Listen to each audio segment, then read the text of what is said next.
आज के लेक्चर में हम बेसिक प्रॉपर्टीज ऑफ चार्जेस की बात करेंगे, जिसमें टू सिमिलर चार्जेस एक दूसरे को रिपेल करता है, डिसिमिलर चार्ज एक दूसरे को अट्रैक्ट करता है, additivity of charge, principal of conservation of charge, relativistic invariance of charge and quantization of charge की बात करेंगे। तो चलिए दोस्त शुरू करते हैं। हेलो मेरे दोस्त, myself doctor AD Verma, welcome you all at हम सबका beautiful channel momentum the NEET Gurukulam. Here you will love physics, क्योंकि यहां हम बात करेंगे केवल नॉलेज की। हम लोग बेसिक प्रॉपर्टीज ऑफ चार्जेस की बात कर रहे हैं, जिसमें पहला हम लोग करेंगे कि दो सिमिलर चार्ज है दोस्त, एक दूसरे को रिपेल कर रहा है। अगर दो डिसिमिलर चार्ज है, एक दूसरे को क्या करेगा, अट्रैक्ट करेगा। एडिटिविटी ऑफ चार्ज,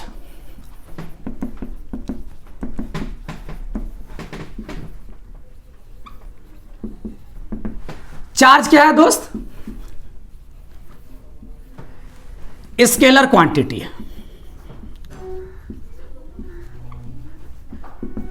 और अगर स्केलर क्वांटिटी है तो इसका जब हम लोग ऑपरेशंस करेंगे तो क्या लगाएंगे, सिंपल अलजेब्रा लगाएंगे। वेक्टर में बताएं ये बात,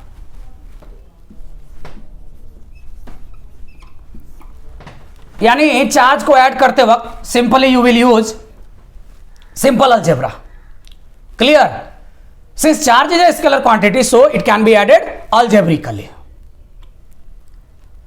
अब यहां पे जरा देखो कि किसी भी अगर एक सिस्टम की हम बात कर लें और इस सिस्टम में तीन कंपोनेंट चार्ज है, -5 माइक्रोकूलम, +10 माइक्रोकूलम एंड -15 माइक्रोकूलम। दोस्त ऐसे केस में जो इस पे नेट चार्ज होगा वो क्या होगा, तीनों कंपोनेंट का अलजेब्रिक सम होगा। -5 -15 20 एंड हियर +10, तो क्यू नेट कितना हो जाएगा, -10 microcoulomb.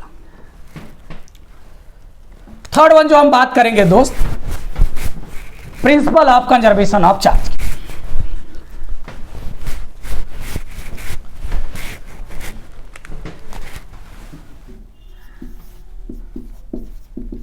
Principal of conservation of charges. तो इसको रेफरेंस के लिए, जरा रिलेट करने के लिए याद रखना, कैसे तुमने principle of conservation of energy सीखा था। Energy can neither be created nor be destroyed, it can only be transform from one form to another form. Same way में यहां हम कहेंगे charge can neither be created nor be destroyed, it can only be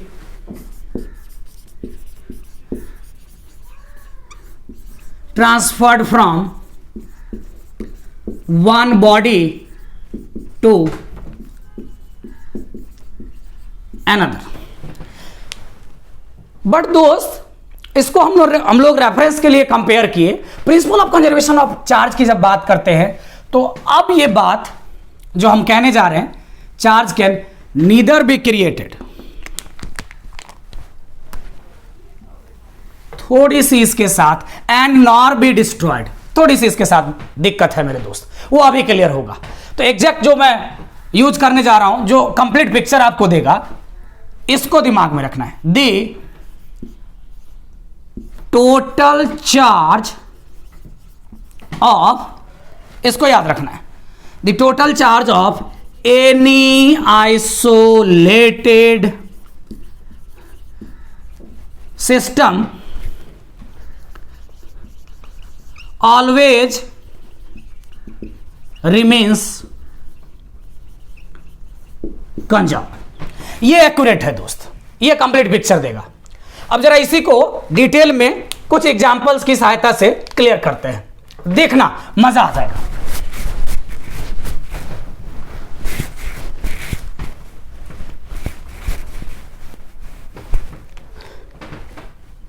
एक example जो शुरू से आप लोग समझते आए हो उसी को मैं कोट करता हूं, देखना जरा। ये यूरेनियम है, बड़ा सा एक न्यूक्लियस है, इस पर दोस्त न्यूट्रॉन को बम्बार्ड करवा दो, तो ये पढ़े थे किसमें टूटेगा, ये दो छोटे छोटे न्यूक्लियाई में टूटेगा, बेरियम एंड क्रिप्टन, और साथ में 3 न्यूट्रॉन रिलीज हो जाएगा दोस्त। फिर ये 3 न्यूट्रॉन 3 अलग अलग यूरेनियम सैंपल पे क्या होगा, टकराएगा, फिर से barium krypton barium krypton barium krypton, फिर 3 न्यूट्रॉन 3 न्यूट्रॉन 3 न्यूट्रॉन, फिर वो और आगे जाएगा, है ना, और हर स्टेप में कुछ ना कुछ एनर्जी रिलीज होगी, जो सारा का सारा मिलके क्या होता है, बहुत हाईली डिस्ट्रक्टिव होती है, ह्यूज अमाउंट ऑफ एनर्जी निकलता है ना, जिसको हमने अनकंट्रोल्ड क्या चेन रिएक्शन नाम दिया था, याद करो, एटम बम हिरोशिमा और नागासाकी पे जो गिराया गया था, है ना, इसी पे तो बेस्ड था, है ना, इसी को हम अगर कंट्रोल कर लेंगे तो कंस्ट्रक्टिव हो जाता है, नहीं, वो आगे हम बात करेंगे न्यूक्लियर फिजिक्स में। बट यहां पे एक बड़ा सा न्यूक्लियस टूट के 2 छोटे छोटे न्यूक्लियाई का फॉर्मेशन कर रहा है, इसलिए इसको हम लोगों ने नाम दिया न्यूक्लियर फ्यूजन। अब जरा इसको रिएक्शन के फॉर्म में लिखते हैं दोस्त। यूरेनियम 92 न्यूट्रॉन बम्बार्ड किया, क्या हो गया, ये बन गया बेरियम प्लस क्रिप्टन, साथ में 3 न्यूट्रॉन रिलीज हुआ और एनर्जी भी रिलीज हुई। इस फेनोमेना को हम लोग नाम देंगे न्यूक्लियर फ्यूजन। अब जरा इसको देखो इधर, बिफोर न्यूक्लियर फ्यूजन, इसको हम लोग क्या कहेंगे, after nuclear fusion. Total charge before fusion कितना होगा दोस्त, देखो यहां पे न्यूट्रॉन 0, यूरेनियम 92 प्रोटॉन 92 इलेक्ट्रॉन, यानी 0 + 92, ये कितना हो गया दोस्त 92। टोटल चार्ज आफ्टर फ्यूजन कितना हो जाएगा 56 + 36 + 3 × 0, कितना हो जाएगा ये भी 92। ना अगर हम कहते हैं कि एक आइसोलेटेड सिस्टम है, तो ऐसे कंडीशन में फ्यूजन से पहले जितना चार्ज था फ्यूजन के बाद भी क्या होगा, उतना ही चार्ज होगा। इवन जो एटम बॉम्ब दोस्त हिरोशिमा और नागासाकी पे जो गिराया गया था, फटने से पहले भी, ब्लास्ट से पहले भी उसका जो टोटल चार्ज था और ब्लास्ट के बाद भी टोटल चार्ज वो बिल्कुल एकदम कंजर्व रहा होगा। तो ये बातें जो है ना हमारा एक्यूरेट होता है। बट इससे पहले जो हमने बात करी थी, जिसमें कहा था मैंने कि थोड़ी सी दिक्कत है उसमें, तो उसको थोड़ा सा और 2 एग्जाम्पल से जो है ना बेहतर तरीके से अंडरस्टूड करते हैं, मजा आ जाएगा दोस्त।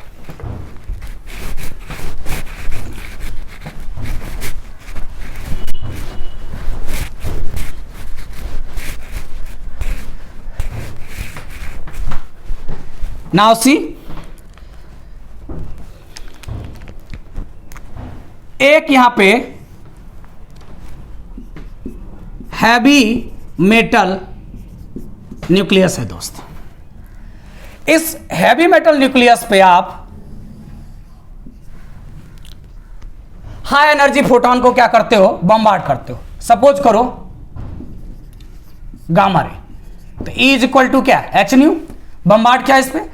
व्हाट साइंटिस्ट ऑब्जर्व, साइंटिस्ट ने क्या देखा,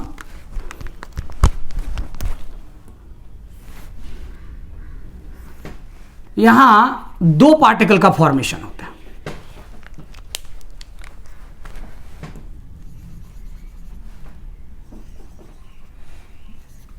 एक इलेक्ट्रॉन और दूसरा positron.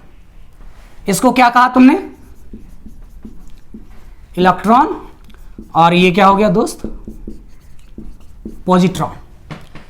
Positron is entire particle of क्या, इलेक्ट्रॉन पे कितना चार्ज होगा, -1.602 10 to the power -19 coulomb. Positron पे कितना चार्ज होगा दोस्त, -1.6। पॉजिट्रॉन पे कितना चार्ज होगा दोस्त, +1.602 10 टू द पावर -19 कूलम। दोनों एक दूसरे का एंटी पार्टिकल है, दोनों का मास भी क्या होगा, सिमिलर होगा, 9.1 इंटू 10 पावर माइनस क्या 31 kg। कोमल, बट तुमने जो पूछा था कि सर क्या ये पॉजिट्रॉन प्रोटॉन के बराबर होगा, मेरे दोस्त बिल्कुल नहीं, बिल्कुल नहीं। दोनों का चार्ज तो क्या है, सेम है, बट मास क्या है, डिफरेंट डिफरेंट।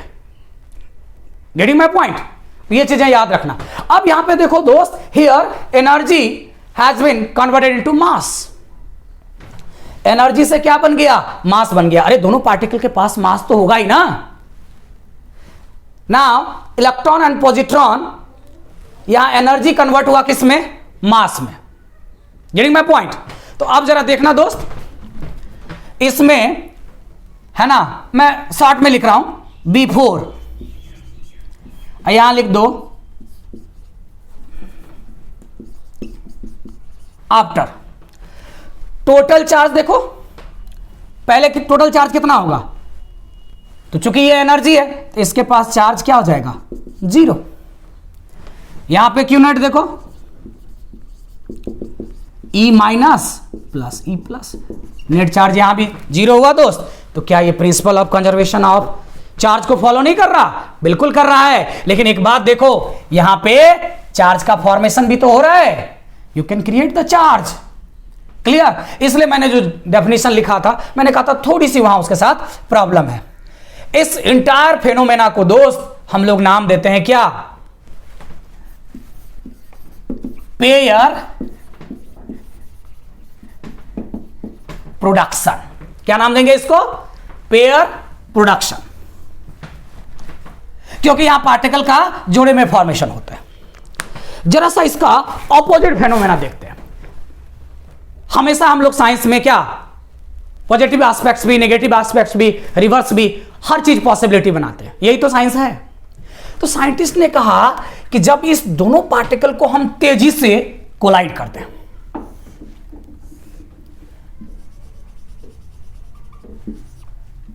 इलेक्ट्रॉन पॉजिट्रॉन, जब तेजी से दोस्त तुमने इसको कोलाइड किया, साइंटिस्ट ने जब इसको कोलाइड करवाया, व्हाट दे ऑब्जर्व कि यस, यहां भी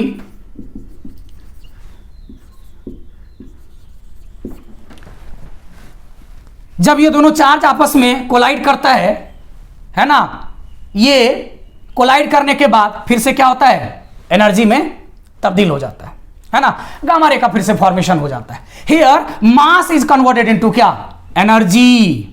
देखो यहां पे देखो बिफोर, यहां पे देखो आफ्टर। तो यहां पे भी जो टोटल चार्ज की बात करोगे दोस्त, E minus plus E plus, दोनों मिलकर 0 नहीं हो जाएगा। तो ऐसे कंडीशन में जो नेट चार्ज हुआ दोस्त, 0 हुआ कि नहीं 0 हुआ। और यहां पे देखो एनर्जी है, तो यहां भी क्यू नेट क्या होगा, 0 ही होगा। Here also it is following principle of conservation of charge. मेरे दोस्त, इसको साइंटिस्ट ने क्या नाम दिया, annihilation.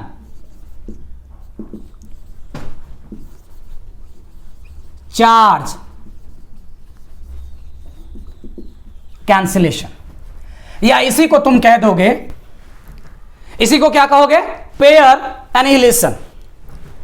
So whether you talk about pair production और pair annihilation, in pair production here energy is converted into mass, here in pair annihilation और annihilation charge cancellation. Annihilation का क्या मतलब, चार्ज जब आपस में मिला, कंप्लीट डिस्ट्रक्ट कर दिया, डिस्ट्रॉय कर दिया एक दूसरे को। तो यहां मुझे बताओ चार्ज का डिस्ट्रक्शन हुआ कि नहीं हुआ। यहां पे मास इज कन्वर्टेड इनटू क्या, एनर्जी। चार्ज आपस में क्या किया, टकराया, और टकराने के बाद क्या कर दिया, डिस्ट्रॉय कर दिया, और वो किसमें तब्दील हो गया, एनर्जी में। So whether you talk about pair production और pair annihilation, in both the cases principle of conservation of charge is followed. आप इसको क्या कहोगे, क्या कहोगे इसको, कि यहां पे एनर्जी कन्वर्ट हो रहा है मास में।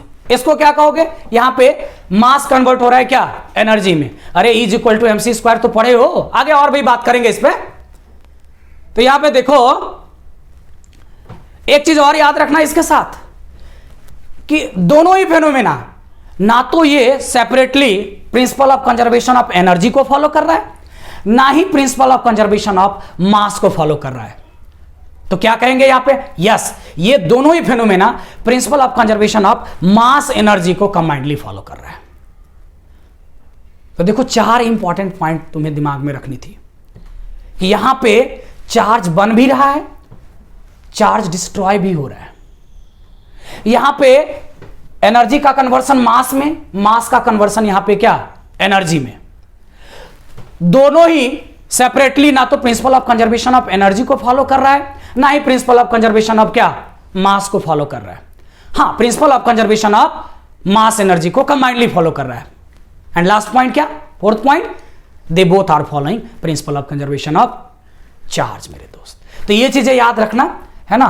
तो तीन एग्जांपल्स की सहायता से हम लोग principal of conservation of charge को एक्सप्लेन करने की कोशिश किए। नाउ अब हम लोग जरा सा देखते हैं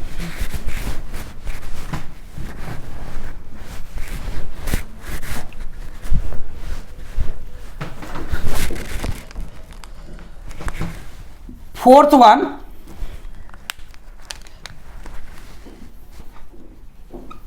चार्ज इज इनवेरिएंट। मतलब क्या हुआ इसका, इसी को कह दो और रिलेटिविस्टिक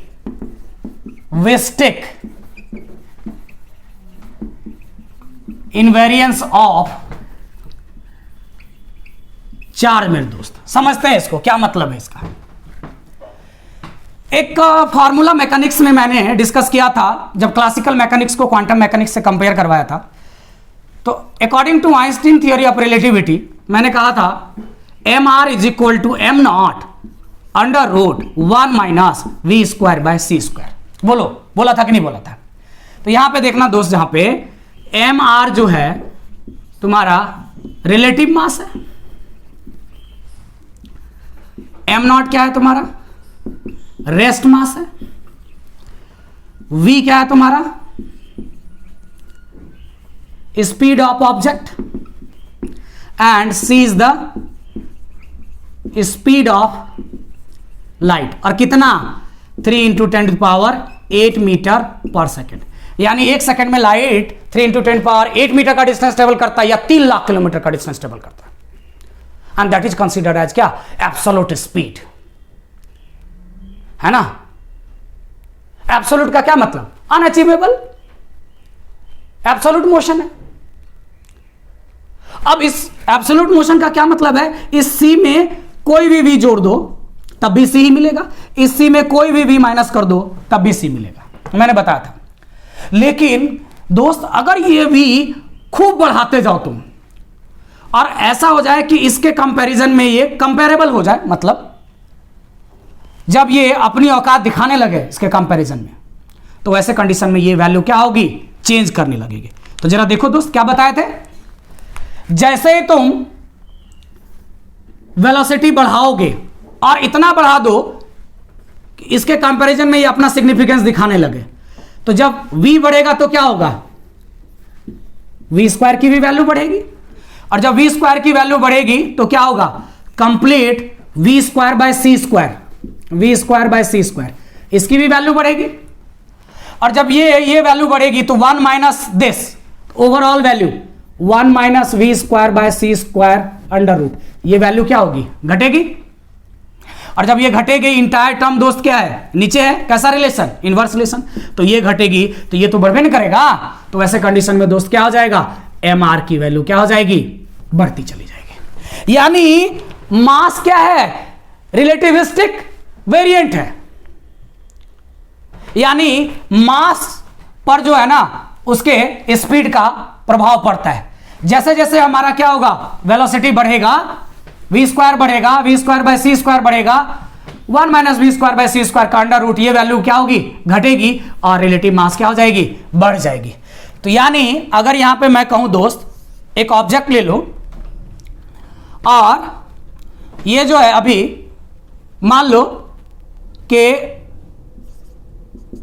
रेस्ट कंडीशन में, तो ऐसे कंडीशन में इसका m रिलेटिव m नॉट के क्या होगा, बराबर हो जाएगा। और मान लो ये जो चार्ज है Q नॉट है ना, इसका इनिशियल चार्ज है।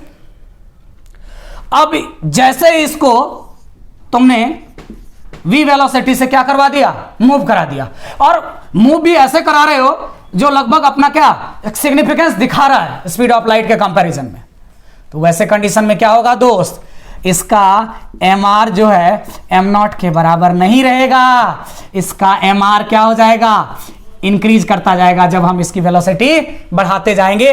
बट अगर इसका चार्ज हम लोग q मानते हैं तो ये q क्या होगा, इनिशियल चार्ज q नॉट के बराबर होगा दोस्त। इसका मतलब है कि मास जो है स्पीड के साथ चेंज होगा, वेरी करेगा, लेकिन चार्ज को कोई फर्क नहीं पड़ता। इसीलिए यहां पे देखो, चार्ज को क्या कहोगे तुम, चार्ज को क्या कहोगे तुम, डायरेक्ट में लिखता हूं, चार्ज को क्या कहोगे, रिलेटिविस्टिक इनवेरिएंट, क्या कहोगे, इनवेरिएंट, जबकि मास को क्या कहोगे, रिलेटिविस्टिक वेरिएंट। क्लियर? तो ये चीजें याद रखना। Last one is my friend quantization of charge.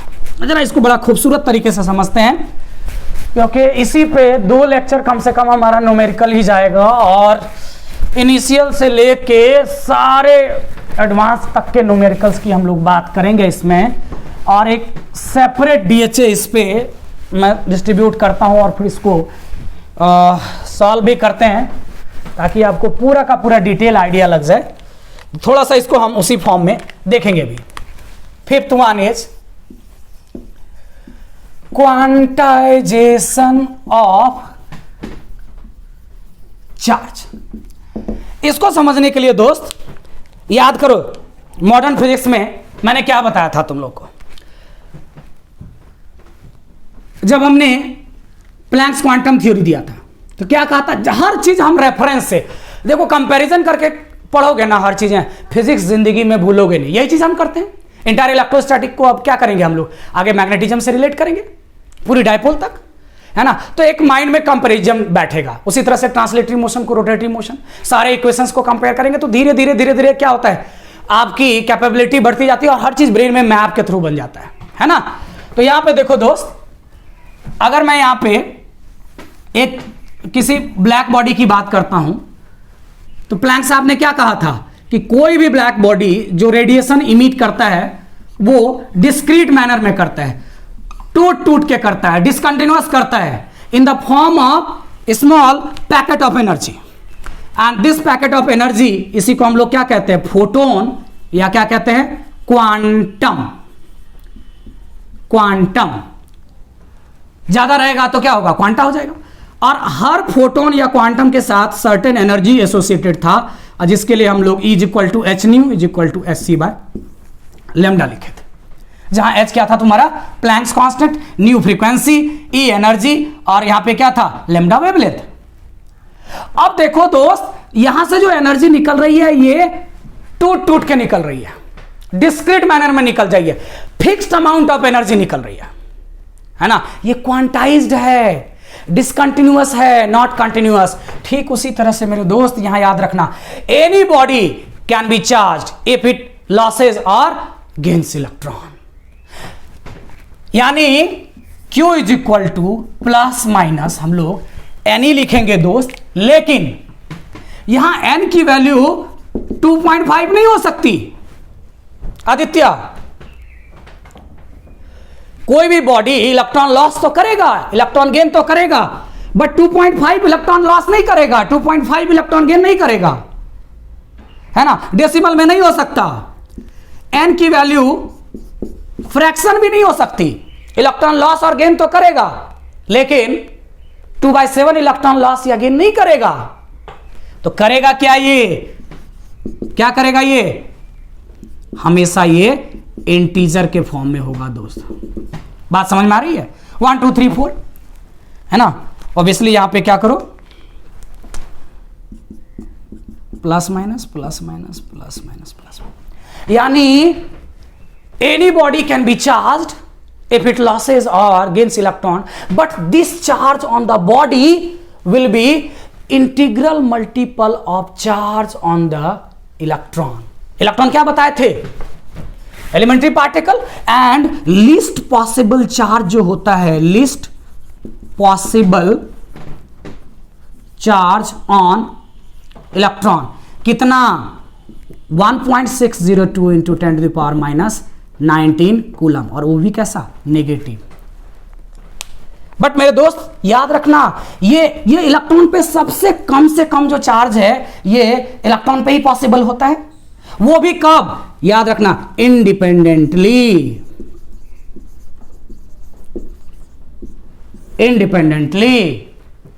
कोई कहेगा इससे नीचे भी जाएंगे हम आगे चल के, इसके एक छोटी सी सेपरेट लेक्चर ले लूंगा, नहीं तो यहां बहुत कॉम्प्लेक्स हो जाएगा तुम्हारे लिए। हम नीट के लिए पढ़ रहे हैं, हमें साइंटिस्ट नहीं बनना है, बट थोड़ा सा चर्चा कर दूंगा, है ना।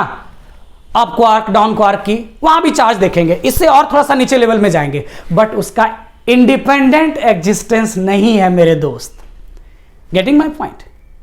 बात करेंगे हेड्रॉन्स की, जो हमने साइक्लोट्रॉन में बात किया था, लार्ज हेड्रॉन कोलाइडर्स की, है ना।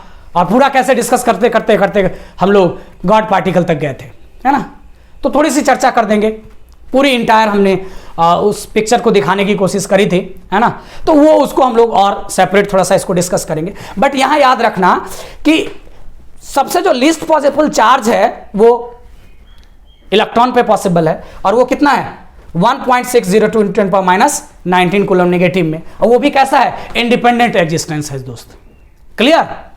तो ये जो एलिमेंट्री पार्टिकल पे जो चार्ज है वो क्या होगा? उसका इंटीग्रल मल्टीपल होगा, यानी n की वैल्यू ना तो डेसिमल होगी ना फ्रैक्शन होगी, क्या होगा?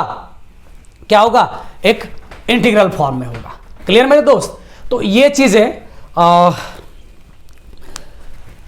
हम लोग पूरी तरह से आई होप दिमाग में बिठा लिए। तो थोड़ा सा एक बार इसको सम अप कर लो, क्या क्या मैंने बताया बेसिक प्रॉपर्टीज ऑफ चार्जेस में। ये सब कोई जानते हो, टू सिमिलर चार्जेज एक दूसरे को रिपेल करता है, डिसिमिलर चार्जेज एक दूसरे को अट्रैक्ट करता है। दूसरी बात मैंने किसकी करी? एडिटिविटी ऑफ चार्ज की। चार्ज स्केलर क्वांटिटी होता है, इसलिए इसको सिंपल अलजेब्रा लगा के हम लोग ऐड कर लेते हैं। तीसरा मैंने क्या बताया? Principal of conservation of charge. उसमें भी हमने कुछ एग्जांपल्स की सहायता से उसको जो है ना जस्टिफाई करने की कोशिश करी, है ना। वो एग्जांपल जरूर दिमाग में रखना। फिर मैंने ये भी कहा रिलेटिविस्टिक इनवेरिएंस ऑफ चार्ज, मतलब चार्ज का, है ना, उसके स्पीड का उस पर कोई असर नहीं पड़ता। क्लियर? जबकि मास पे पड़ता है, यानी मास स्पीड के साथ सिंपली वेरी करता है, चार्ज वेरी नहीं करता है। और फिर हमने लास्ट बात करी क्वांटाइजेशन ऑफ चार्ज की, जिसमें मैंने बताया कि कोई भी बॉडी पे जो चार्ज होगा वो क्या होगा? एलिमेंट्री पार्टिकल पे जो चार्ज है उसका इंटीग्रल मल्टीपल होगा। नेक्स्ट लेक्चर में दोस्त हम केवल और केवल, है ना, इसी फॉर्मूला पे, है ना, बहुत सारे क्वेश्चंस की बात करेंगे, है ना, और स्टार्ट एकदम जीरो से करेंगे और देखेंगे कहां तक हम इसको लेके जाते हैं। क्लियर? तो मिलते हैं नेक्स्ट लेक्चर में, तब तक आई होप सब लोग अपना ख्याल रखना। अब मैं पूरी तरह से बिल्कुल रिचार्ज हूं और फिट हूं। थोड़ा सा अभी तुम्हें पता है कि कैसी जो है ना सिचुएशन चल रही है, जिस वजह से मैंने 4 मई को अपना कोविड का फर्स्ट डोज वैक्सीनेट करा लिया था अपने आप को।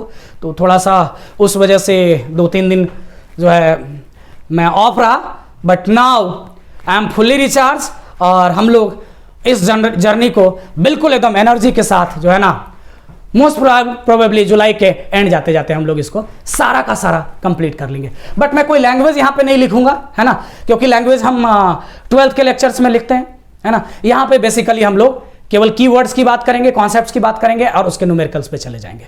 ठीक है? तो आई होप कि सारी चीजें अब अंडरस्टूड है, और आप लोग नोट्स जरूर बनाते जाइएगा रफ फॉर्म में, जरूरी नहीं है कि तुम बिल्कुल सजा रहे हैं नोट्स बनाना, नहीं, रफ फॉर्म में नोट्स बनाते जाओ, है ना। और जितनी कीवर्ड्स मैं बताते जा रहा हूं, कॉन्सेप्ट बताते जा रहा हूं, एक तरह से समझो ये क्विक रिवीजन सीरीज भी होगा और हमारा कोई भी एनटीए का एक वर्ड भी नहीं छूटेगा सिलेबस का, है ना। तो इस तरह से हमारी जर्नी बहुत अच्छी जाने वाली है, जिसमें कि मैंने प्रॉमिस किया है तुम्हें कि आप लोग 180 on 180 फिजिक्स को टारगेट कर सकते हो और इजी होगा, इजी होगा। Clear? Thank you so much to all of you.